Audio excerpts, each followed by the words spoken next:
Les critiques adressées aujourd'hui à certains courants de la gauche radicale ne portent pas uniquement sur leurs propositions économiques. Elles concernent également une évolution idéologique que leurs détracteurs jugent préoccupante pour le fonctionnement des démocraties libérales.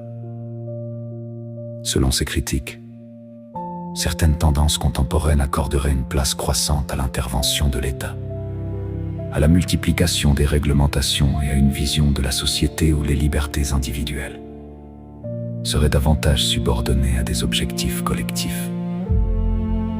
Elles dénoncent également une polarisation du débat public, où certaines opinions seraient parfois disqualifiées moralement, plutôt que discutées sur le fond.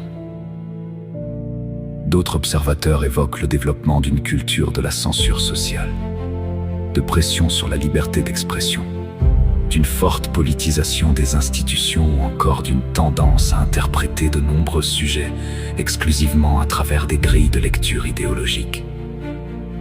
Ils estiment que ces phénomènes peuvent appauvrir le débat démocratique en réduisant le pluralisme des idées. Ces critiques soulignent aussi les risques d'une extension continue du rôle de l'État dans les domaines économiques et sociaux, pouvant entraîner une augmentation de la bureaucratie, une dépendance accrue au financement public, une pression fiscale plus importante et une réduction de l'autonomie des acteurs privés. Les défenseurs de ces courants contestent toutefois cette analyse.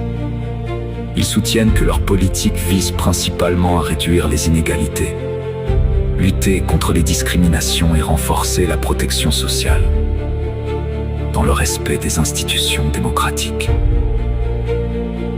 L'histoire rappelle surtout qu'aucune démocratie n'est à l'abri de dérives, lorsque le débat contradictoire s'affaiblit, que les contre-pouvoirs perdent de leur influence ou que le pouvoir, quelle que soit son orientation politique, échappe progressivement au contrôle des citoyens.